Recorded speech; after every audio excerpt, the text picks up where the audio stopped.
Hey, good morning and happy Sunday.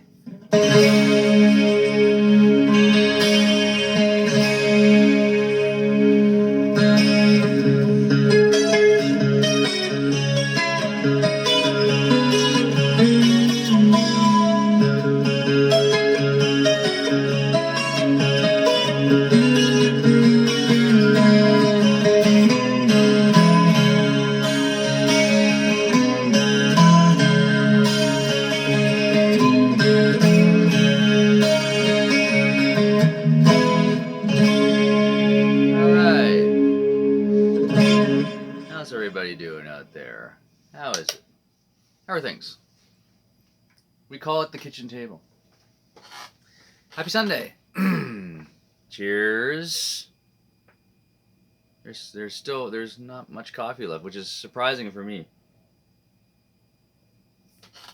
It is cold though, because we make the coffee around I don't know 6:30 Sunday. Yeah, I know it's crazy. 6:30 Sunday. Yeah. And this being Super Bowl Sunday, I have a confession to make. I'm not really a football fan at all, and I can probably count on one hand how many NFL games I've actually seen in my life. Um, um, I'm a musician. I slept through most Sundays, so I remember getting home off.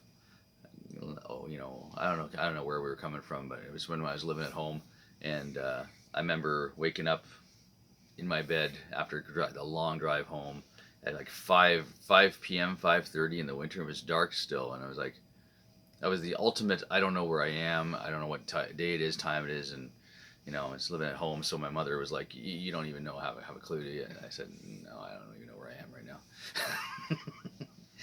And my mother, God rest her soul, was very lenient on me when I was growing up as a guitar player. Um, I had a full at 18 years old. I had a full Marshall stack in my upstairs bedroom, like a full like this. I don't know if can you see that? Can you guys see that? No, hang on. You guys get a view here. That Marshall in the corner there. That is one of my original stacks that was in my bedroom. Yeah, it was in my bedroom as I realign my camera here. Um, yeah, that was one of them. I had the bottom stack is I still actually own the bottom stack too, which is in the garage, in a road case in my garage, and the head is long gone, and that's what am I, a stupid idiot? I think um, I didn't realize in the '80s that the amps were going to be collectible. I mean, we totally understood the guitars were going to be vintage guitars. Even in the '80s, the '60s Les Pauls were pretty, you know, they weren't the astronomical price that they are now. But I never ever thought the amps would in a million years. I never thought. I gotta readjust this, sorry guys. Um, I never thought the amps would be collector's items as well. Look at Joe Bonamassa, right, to prove a point here. But yeah, I had a beautiful white JMP Marshall head that I played through all my, a good chunk of the years I played in my first bars. Um, Clifton and Barry. I think that was the first live gig I played. Troy, Terry Bake. You guys might remember the Clifton and Barry. You guys remember that place. And that was the first time I played my bedroom Marshall stack. Still had the wheels on it. We used to stack it with. Remember, we used to stack it with the wheels on it, so they fit in those little things. That's how rookie I was back then. And then my white Marshall head, which was beautiful, with a beautiful sound. And I actually traded that. Oh my God, you guys are gonna hate me for this. I traded that for just just a standard rack mounted power amp because I went to this system of everyone in the '80s have a rack and a power amp, and the power amp never really worked properly, and I had to get another power amp, which was I ended up getting. You see the Moz valve? See, this is like my museum down here of my life. Um, my Moz valve over there worked really well with my preamps and my Rex preamps, which are up in that same rack over there, and they blew up, and I ended up and yeah, I don't want to talk about it. It's just too emotionally it's emotionally straining on me. But switch gears here. I don't even know why I got on that topic. I have no idea. That's my scripted show, as you see. Um, yeah, played my first. Here's my rule. Don't say too much about the band or the gig until you play that first gig, because a lot's gonna happen. Lots can happen. All last week I'm thinking I gotta drive real carefully. I gotta drive, and I had a little fender bender on the 403 in a snowstorm last Friday night, or not last Friday night, but the Friday before. Um, and I think that was the people who watch over me from above. That was the little wake up call to say, hey, something, take care of everything and be very safe, because you got lots of stuff coming up that you cannot miss. So, yeah. So all last week I was driving real carefully, going, I can't get in a car accident, can't do that. I got a big gig on Friday, and the big gig on Friday was my first show with Keep the Faith, International Bon Jovi tribute, at the Sanderson Center in my hometown here of Brantford, Ontario. Not much pressure there, right? I think I knew. I kept looking up. I wear sunglasses as Richie Sambora, so I kind of couldn't see everybody. But every time I looked out there and the lights went onto the crowd, I was like, "Oh God!" It's like, this is your life, Darren. There's two guys. One of my students. There's one of my. there's a teacher of mine at the school. There's my friends here. There's one of my students with his family. There's my daughter. There's my drummer from Bridge on Fire. There's my singer from Bridge on Fire. There's guys that I've taught. Here's other students. Oh my God, that was an interesting look out in the audience. If you saw me looking down a lot, and if I look down, I can see the two guys that I work with right in front of me. So. Anyways, thank you all for coming out and supporting me, and lots of big cheers after guitar solos, which was really, really. You can't see my heart of this guitar on. Here, there we go. Yeah, it was just so. Thank you so much. Thank you so much, the guys in the band, Chris Newman and everybody in the band, Doug Broadfoot, Doug Adams, Mark McPherson, Chris Tondra.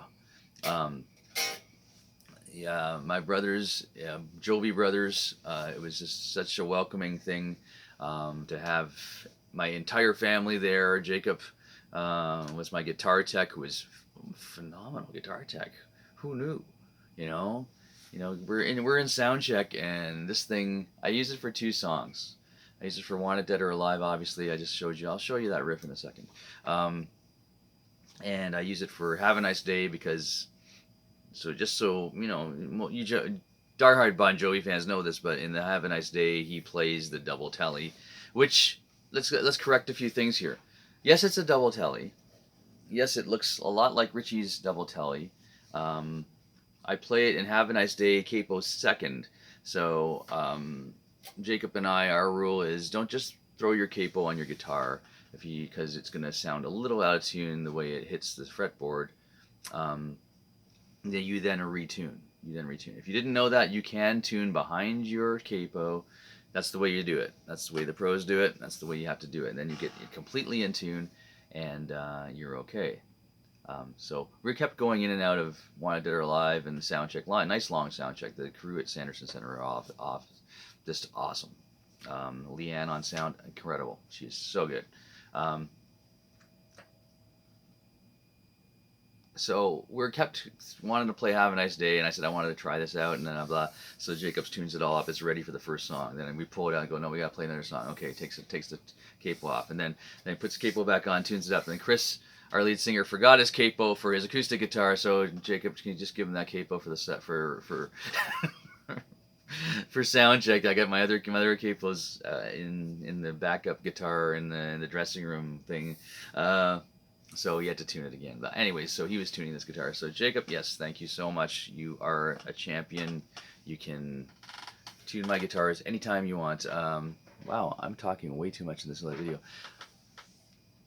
So I don't really announce the gig until the first gig happens. So yes, I can officially announce that yes, I am in the band. And it's a wonderful experience. The first gig is such a relief to get the first gig out of the way, and for it to be in front of my hometown not even a 5-minute drive down the road to load in. Some of the guys forgot guitar stands. I was actually going to jump in the car and come back home and get some guitar stands, but Sanderson Center is fully equipped, and they had guitar stands for them, which was awesome. Anyhow, come see us play with Keep the Faith, and let's talk about the guitar. Okay, it was kind of unveiled, sort of, on my Facebook site as I built it. No, it's not a custom build that I had ordered. No, it's not a Fender custom shop. I built this from a kit from our good friends at Solo Guitars, which customer service at Solo Guitars, amazing. You know, the kit came, I bought it on a Boxing Day sale. It came January, probably I'm going to say January, first week of January. I don't know the exact date. Why is that insignificant?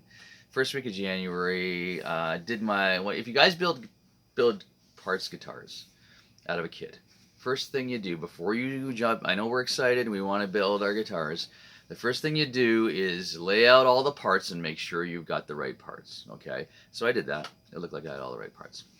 Then I took a real look at this thing here, real good look at this assembly, which came all soldered and ready to go. The assembly here, it was a standard Tele assembly, which you think that's okay. But if you look at the wiring diagram that they have for you, it's really a pickup selector for these two guys, 6-string neck, and it's 2 master volumes, one for this neck and one for this neck. And it wasn't wired that way. It was wired like a regular Tele with a tone control. So that was one thing. And then they also, 18 tuning pegs on this thing. They gave me the proper tag, so I put the pegs on the 12-string neck. Started putting the pegs on the 6-string neck, and I got to here, and these 3 were for a 3 and 3, not a 6 line. You guitar guys will know what I'm talking about. So they quickly and promptly. I put my build behind for about 4 days, so until they shipped those things out to me. So we're cutting it close here, right? You're cutting it close to gig time, because gig was February 7th, and it's now January probably 20th now. And this is still in parts. So then I realized that I needed. Are you guys interested in this? Then I realized this was not part of the game here. This toggle switch in the middle here, which if you're a double neck guy, you need a neck selector. You need a thing after all the pickups are wired and the pickup selectors are wired. You need those 2 wires. Got to come to a selector for. Actually, it's down here. I made it put it down here. 12-string neck. Why did that sound so bad? 12-string neck, and of course, 6-string neck. Didn't have that, so I had to drill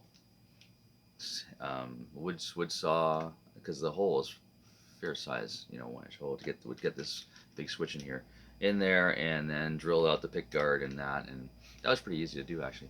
And then I had to draw myself a new wiring diagram, because the original one that came with the guitar was without the pickup selector, so a neck selector, sorry. So I made this the pickup selector for here. The Tele standard one is here, and that's the neck selector, so I can just go down here and shift gears between necks. You have to have that, because if you're playing your lead solo loud here, and these guys are ringing out, good luck trying to keep them quiet, at full volume when you got your distortion on. So you need a neck selector to shut this neck off. That's it. Anyways, I put it together. I didn't paint it. It looks great not painted. I'm not a big guy of finishes and all that kind of thing. But anyhow, we call it the kitchen table. Why do we call it that? Because it feels like a kitchen table. It's heavy. It's crazy. You can use it. You can flip it upside down and use it as a cutting board to cut your vegetables on. Look at that. That's a nice cutting board, isn't it? Yeah. But reason why I call it that is because I handed it over to our guitar player, Chris Tondro, and and he said, "Oh my God, this is like playing a table." And there you go. He named the guitar. He named it. Yeah. All right. So I'm running out of time. This is a long video. Hey.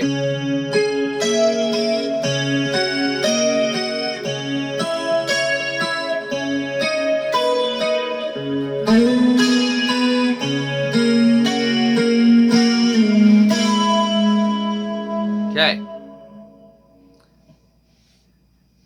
It's in D. That descending riff is in D minor.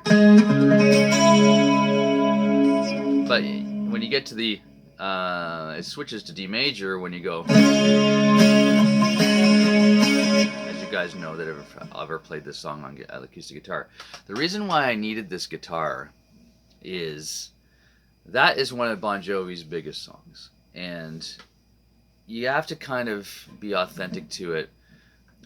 Chris, the guitar player I'm replacing, who is still in the band by the way, did it on has an incredible acoustic sound out of his Headrush system, and he played it on a Telly with single coils with a drop D and all this. Did a big solo and amazing stuff, and that's how he played it on the Telly. And plus, it's a little bit more convenient when you're flying and doing all this stuff. Just to bring in an electric guitar, this is going to be tough to bring around. But I thought, okay, let's try and. So if I didn't have this, I was just going to play it on just regular acoustic guitar and then make that switch that Richie does before the solo. But no, and then I decided, okay, well, I wanted to have that look for Have a Nice Day, the first song, and then why don't it's got a 12-string neck, let's just do Wanted on this, and it's great. Thank you for who cheered when the guitar came out at Sanderson. So we got two shapes here, just two shapes descending on the same two strings all the way down to the nut from 13. So at the 13th fret, you're going to play an F shape. So you played an F chord here at the 13th fret, or like an octave F. Take away the third finger and take the first finger down so the B string is open. Angle the hand this way a little bit, and then you'll get, and add your open D string in there for the D minor sound. Here it is. So that's 13 for the first finger, 13 on the E strings, and 14 on the G strings. Same strings in the next shape. That's your F shape. Then we're going to go to an E minor shape. Both, remember, same strings. I don't need to say this every time. Now we're at 12 and 12. 10 and 10 for D, D minor, and then we're going to 8 and 9, C major, and then that's the first section done.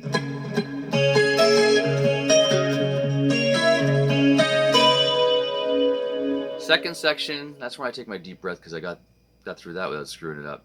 And then I do this little slide. So that's memory things. You got to remember this stuff live. Remember, so that's A minor. So those are both at the 5. G major. So they're both at 3 and 4. The last one that we slide down is F major. 1 and 2. So 13, 14, 12 and 12, 10 and 10, 8 and 9. Whoops, sorry. See? I didn't do the slide and I forgot. 5 and 5, 3 and 4, 1 and